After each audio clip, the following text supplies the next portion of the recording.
인도 육군에 우리 개인 카인이 100여 대에 도입되기로 한 게 이제 어느덧 결실을 맺고 있네요. 6월 첫째 주에 배치 1인 25위 첫 생산분이 인도군에 인도된다고 하는 좋은 소식입니다. 첫 10대는 한국산 완제품으로 인도되고 나머지 90여 대는 인도 현지에 분해라는 뭄바이 근처의 공업도시에서 L&T그룹이 생산하고 있는데요. 인도군 요구에 맞춘 사통장치와 사막용 부품 등 인도군에 최적화된 많은 부품이 현지에서 생산되어 한국에서 직수입한 포신 등 부품과 결합되어 현지에서 조립되는 방식이라고 합니다. 아무쪼록 나머지 생산분도 별 이슈 없이 잘 생산되어 라자스탄의 사막에서 코리안 장비의 우수성을 보여주길 기대해 봅니다. 네, 이게 다가 아닙니다. 인도 정부와 현지 언론들의 반응은 이후 인도 군 맞아 이겁니다. 아시다시피 인도군의 무기 도입사는 수많은 헛발질과 지연으로 악명 높은데요. 국제 입찰 공고부터 정식 인도까지 6년이 제한 걸려 전력화가 시작돼버린 K9 사업을 보며 인도 정부와 언론들이 놀라 자빠진 분위기입니다. 원래 무기 도입은 1년 단위가 아니라 수십 년 단위가 정상인 나라인데다 그나마 중간에 산으로 가버린 케이스가 더 많고 특히 해외 업체와 공동사업으로 현지 생산하는 건 더더욱 지뢰밭이었기에 이번에도 현지 언론들은 당연히 십수년 기다릴 심사였나 본데 떡하니 인도군 스케줄에 맞춰 예정대로 납품이 된다고 하니 인도 언론들의 논조가 이것이나냐?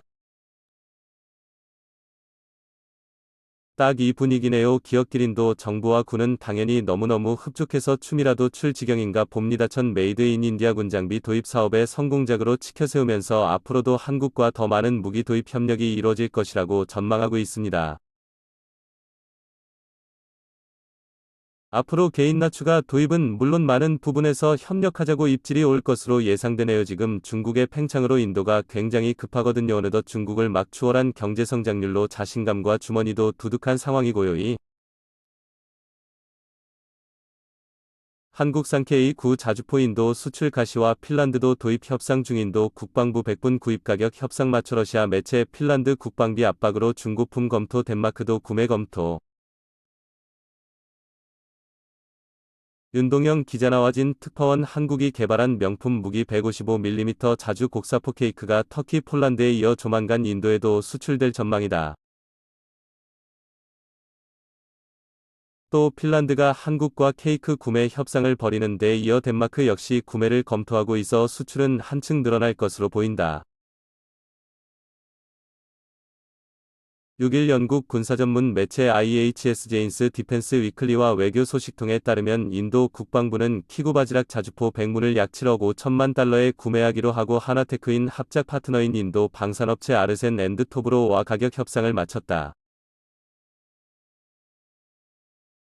K구바지라는 하나테크인이 개발해 한국 육군과 해병대가 운용하는 개구천 둥자주포를 인도 현지 상황에 맞게 일부 개량한 모델이다.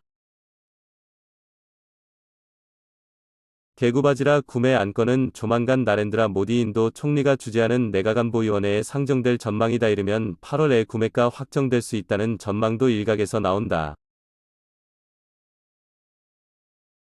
아울러 K95 신문을 더 구매하는 방안도 이번 회계연도가 끝나는 2017년 3월까지 결정될 것으로 보인다.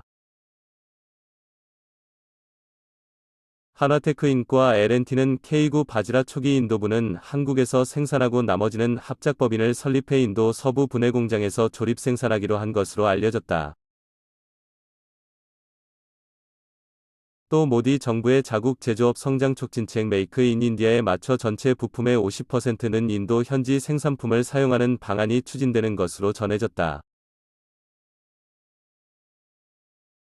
이번 구매에 개인과 함께 운용되는 K10 탄약 보급 장갑차는 포함되지 않은 것으로 알려졌다. 앞서 키구바지라는 인도 육군이 새 자주포 도입을 위해 2013에서 2014년 시행한 시험평가에서 러시아의 ES-19MST의 레이 자주포를 제치고 유일하게 합격한 바 있다. 한편 러시아 관영 매체 스푸트니크는 핀란드 로케이크 구매 협상을 한국 측과 벌이고 있다고 보도했다. 핀란드는 신속 대응군 지원 화력 보강을 위해 장사거리의 험준한 지형에서 기동성이 뛰어난 K9 자주포를 도입 2020에서 2030년 사이에 자국군의 노후한 포대를 교체할 방침이다. 구체적 거래 조건은 알려지지 않았다. 다만 핀란드는 국방비 압박 때문에 신제품이 아닌 중고품 구매를 검토하고 있다고 이 매체는 전했다. 이 매체는 또 덴마크도 K9 도입을 고려 중이라고 덧붙였다. 우리 군이 2000년 실전 배치한 K9 자주포는 대표적인 국산 무기로 사거리가 40km에 달하고 1분 내 6발을 쏠 수 있다. 최대 속력이 시속 67km를 넘어 빠른 시간에 임무를 수행할 수 있다. 3산타의 나라 핀란드는 왜 한국에 K9 자주포가 필요했나? 북유럽의 작은 나라 핀란드가 국산 K9 자주포에 큰손으로 떠올랐다. 정부는 2일 핀란드와 K9 자주포 48문을 수출하는 1915운 규모의 계약을 체결했다.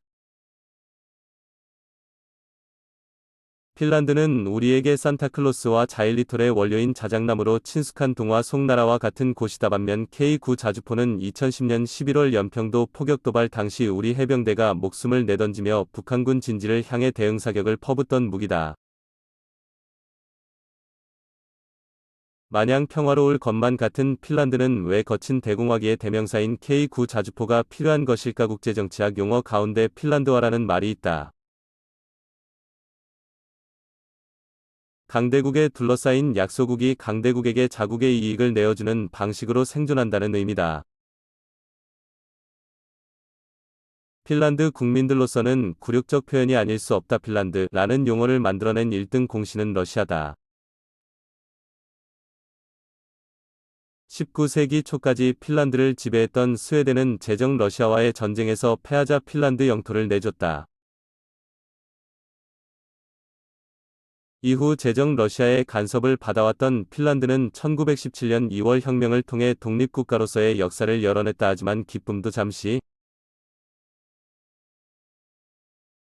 1차 세계대전을 포함해 러시아가 여러 차례 핀란드를 공격했고 핀란드는 영토의 12%를 떼어 내줄 수밖에 없었다. 이후 핀란드 대외 정책은 철저하게 러시아 눈치 보기로 흐른다. 러시아와의 우호 관계를 유지하는 데 외교 정책에 최우선 순위를 두었고 유럽권 러시아의 대항 전선인 북대서양 조약기구에도 가입하지 않았다. 러시아로부터의 끊임없이 시달리며 얻어진 핀란드 나름의 생존 방식이었다.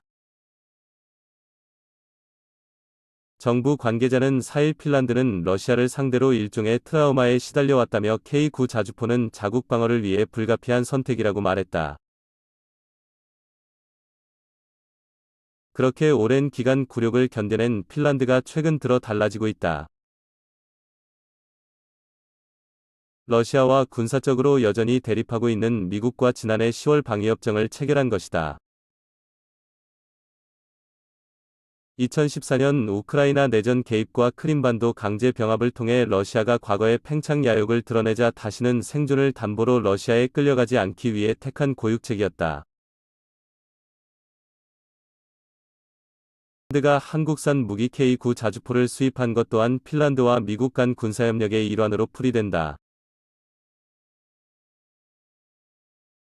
미국과 손을 잡은 만큼 러시아의 핀란드에 대한 군사적 위협은 더욱 커질 것이고 핀란드 입장에서는 북유럽 지역에서 미국의 대러시아 전략과 연계된 나름의 방어 전략을 갖출 필요가 높아질 수밖에 없다. 핀란드가 신호탄을 쏘면서 러시아와 국경을 맞댄 또 다른 북유럽 국가인 에스토니아도 K9 자주포 11문을 들여올 예정이다. 에스토니아는 냉전 당시 구소련 통치 아래 있었다. 아울러 이웃나라 노르웨이와 덴마크도 K9 자주포 도입을 저울질하는 등 우리가 마냥 평화로울 것으로만 생각하던 북유럽 지역에서 K9 자주포 붐이 일고 있다. 말라는 뼈아픈 역사의 교훈을 발판 삼아 새로운 미래를 열어가는 핀란드 정부와 국민들의 피땀 어린 노력의 지구 반대편에 있는 한국의 첨단 자주포가 생기를 불어넣는 활력소가 되고 있는 셈이다.